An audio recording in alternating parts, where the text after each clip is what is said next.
Bonjour à tous. Très heureuse de vous revoir. Le vieux quartier d'Hanoï reste une destination de prédilection pour les touristes, notamment les étrangers qui visitent la capitale. Les maisons communales en particulier recouvrent des valeurs culturelles, architecturales et religieuses importantes et suscitent toujours l'afflux des visiteurs.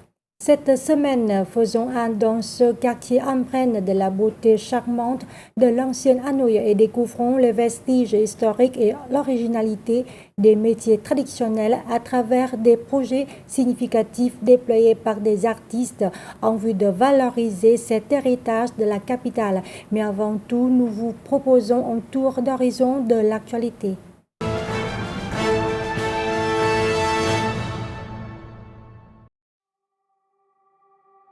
Le Vietnam veut promouvoir sa diplomatie commerciale pour soutenir sa production, développer son économie extérieure et favoriser sa participation aux chaînes d'approvisionnement mondiales. Tel était le thème abordé dans le numéro 32 de l'hebdomadaire Le Courrier du Vietnam. Les articles ont rappelé les résultats remarquables de la diplomatie commerciale du Vietnam, illustrés par la signature de multiples accords de libre-échange et de beaucoup d'autres partenariats commerciaux à tout niveau. Selon le Premier ministre Phạm Minh Chính, en dépit des notables résultats obtenus, le développement économique du pays présente encore de nombreux défis, ce qui nécessite des renouvellements dans les relais de croissance. Le chef du gouvernement a aussi souligné les contributions actives des agences de représentation vietnamiennes à l'étranger qui devront continuer de jouer le rôle de pont entre les entreprises domestiques et localités du pays avec le reste du monde. Le numéro 32 a aussi mis l'accent sur les défis et opportunités des accords de libre-échange. Ces derniers jouent un rôle crucial dans la dynamique économique permettant au Vietnam de s'affirmer sur le marché mondial. Cependant, les entreprises doivent aussi faire face à des vents contraires, un défi majeur pour la croissance. Un partenariat important a également été mentionné dans cette série d'articles, le CPTPP, accord de partenariat transpacifique global et progressiste, entré en vigueur le 14 janvier 2019 pour le Vietnam. En tant qu'accord de libre-échange de nouvelle génération, il a contribué à renforcer les exportations vietnamiennes vers les pays signataires. À côté des changements positifs en termes d'exportation, pour les secteurs phares du Vietnam, ce partenariat générait aussi des risques commerciaux pour les entreprises nationales. Afin de garantir l'efficacité des mesures de défense commerciale, un cadre juridique compatible s'avère nécessaire. Encore d'autres sujets intéressants vous attendent sur le Courrier du Vietnam numéro 32 ou notre site web lecourrier.vn.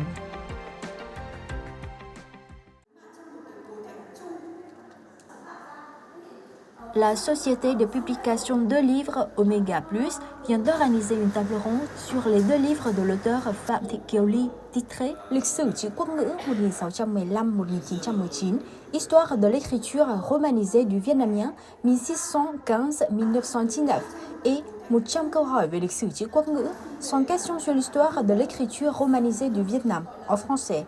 Ces ouvrages aux contenus colossaux permettent aux lecteurs de mieux connaître le processus de création et de développement de cette écriture, depuis sa naissance jusqu'à de nos jours. Ces livres ont été développés à partir de la thèse de doctorat de Kiều Ly, soutenue en 2018 à l'Université Sorbonne Nouvelle en France. Ensuite, l'auteur a complété sa thèse pour la publier en France en 2022 sous le titre « Histoire de l'écriture romanisée du vietnamien 1615-1919 ». La version vietnamienne de cet ouvrage est sortie en 2024 à l'occasion du 400e anniversaire de l'arrivée des missionnaires Alexandre Doroth et Mario Ricca au Vietnam. On peut dire que c'est l'ouvrage de recherche le plus complet à ce jour sur l'histoire du chữ quốc ngữ, couvrant une période de plus de 300 ans. Pour sa part, 100 câu hỏi về lịch sử chữ quốc ngữ, 100 questions sur l'histoire du chữ quốc ngữ, a été publié sous forme de questions-réponses. l'auteur tente de se mettre à la place des lecteurs, des Vietnamiens en général, de se poser des questions autour de l'histoire de cette écriture, à savoir les circonstances de sa naissance, le processus de sa formation et de son développement, ainsi que l'identité des personnes y ayant contribué, etc. Il s'agit d'un livre intéressant destiné aux lecteurs désireux de connaître les origines du Tri Quốc ngữ, mais avec des explications plus concises et faciles à retenir. Ces deux ouvrages appartiennent à la collection Comprendre le Vietnam à travers des archives en français, publiées par Omega+. La plus grande plateforme de conseil de voyage au monde, TripAdvisor, a récemment annoncé les lauréats des prix Travelers Try Best of the Best 2024 et l'excursion d'une journée complète à Ninh Bình au départ de Hanoï figure parmi les 10 meilleures expériences dans le monde. La plateforme suggère de consacrer toute la journée à profiter de la beauté naturelle de Ninh Bình pour y faire de la course à pied ou du cyclisme et admirer les beaux paysages et les merveilleux sites de la région. Ces dernières années, Ninh Bình a été continuellement bien classé par des organisations nationales et mondiales. En 2020, le site de voyage américain Trip to Discover a inclus Ninh Bình dans la liste des 14 destinations les plus attractives d'Asie. En 2022, le magazine de voyage américain Travel Leisure l'a classé parmi les 12 plus beaux lieux de tournage d'Asie. En 2023, le magazine américain Forbes a élu Ninh Bình comme l'une des 23 destinations les plus intéressantes au monde. En avril 2024, Ninh Bình a été classé 4e dans le top 10 des merveilles du monde, loin des foules, selon le service provincial du tourisme. Au cours du premier semestre 2024, Ninh Bình a attiré près de 6,3 millions de visiteurs, soit une augmentation d'environ 40% sur un an.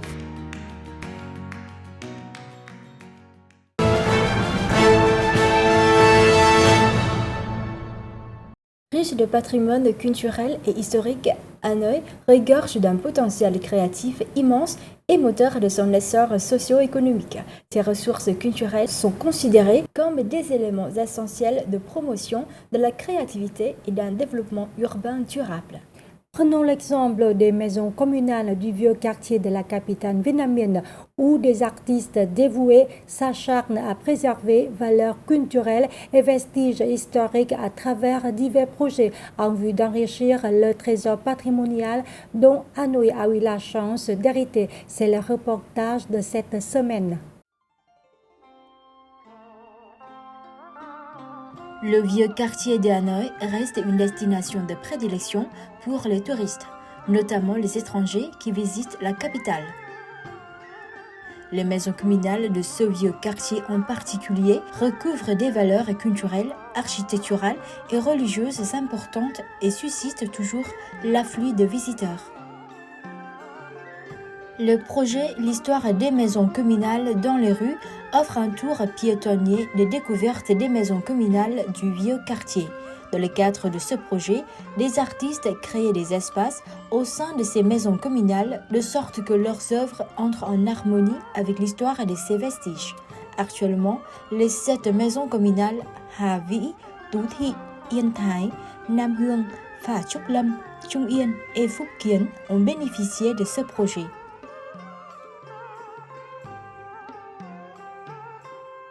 Dans le cadre antique des maisons communales, les œuvres artistiques et objets exposés racontent les histoires de ces vestiges et l'originalité des métiers traditionnels des Viet. L'exposition retrace l'histoire de rues liées aux métiers traditionnels de la capitale pour attirer les locaux et les visiteurs, contribuant également à créer une carte artistique des maisons communales du vieux quartier.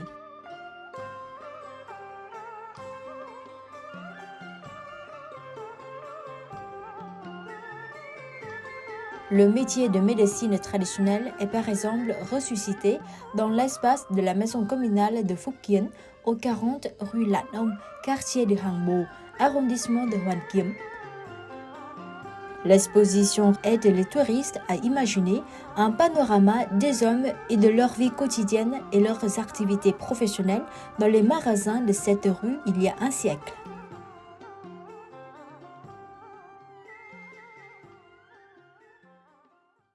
agréablement surpris de cette inauguration, notamment de ce lieu qui réouvre aujourd'hui et qui commémore une histoire importante de la vie de Hanoï et d'un de ses patrimoines importants qui est lié à la médecine traditionnelle vietnamienne. Nous sommes très fiers de la médecine traditionnelle que les familles de la rue Lan Ông ont préservée de génération en génération.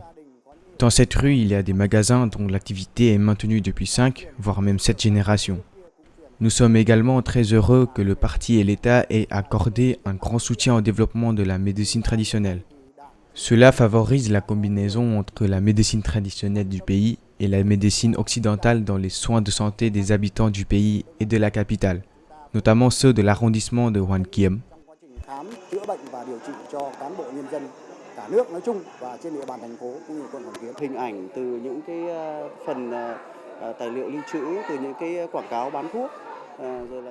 Outre les photos, les documents, les publicités sur les médicaments et les extraits d'articles, l'exposition présente également des outils de fabrication familiale de remèdes de médecine traditionnelle. Trancheuses manuelles et broyeurs d'herbes médicinales offrent aux visiteurs une expérience multidimensionnelle de cette rue liée à un métier traditionnel. L'exposition est également considérée comme un cadeau pour les locaux, une rétrospective de leur rue il y a une centaine d'années.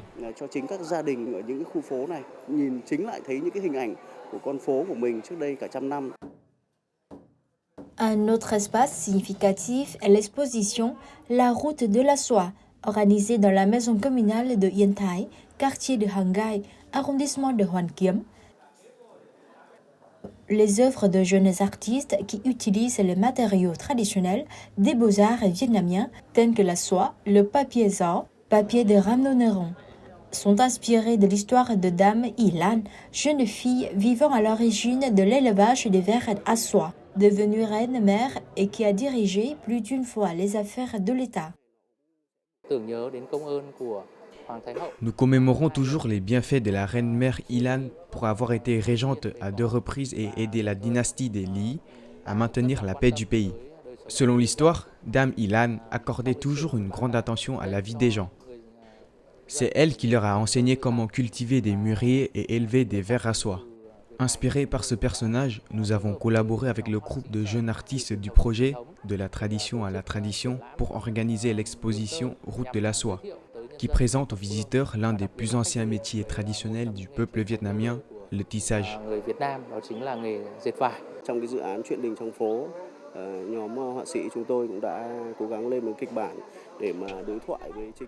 Dans le cadre du projet L'histoire des maisons communales dans les rues, les artistes ont employé leurs efforts à créer un dialogue entre leurs œuvres et cette maison communale chargée des traces du temps. Les œuvres exposées ont été sélectionnées à travers des projets que notre groupe a précédemment menés. J'espère que cette exposition complétera comme il se doit la série de projets déployés dans les maisons communales pour créer une carte artistique de la capitale.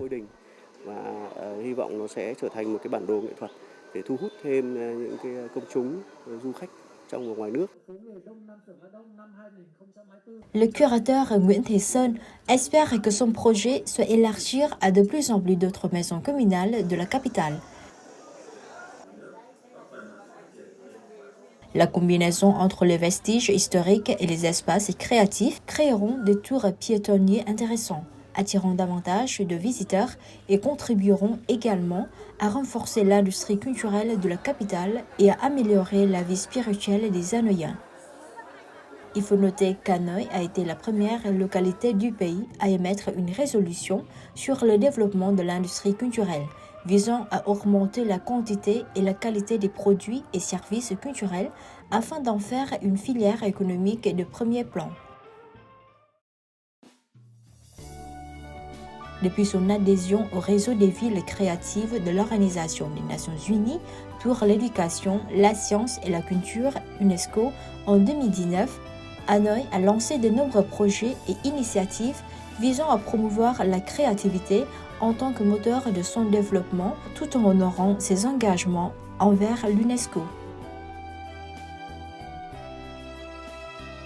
Riche de près de 6000 sites culturels et historiques, d'environ 1800 patrimoines culturels immatériels et de 169 trésors nationaux et de 1350 villages d'artisanat, la capitale vietnamienne regorge d'un potentiel créatif immense et moteur de son essor socio-économique.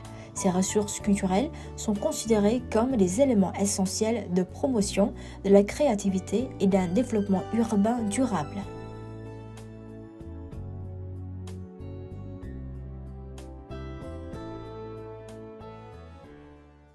C'est la fin de cette édition. Merci de votre fidélité Et à la semaine prochaine.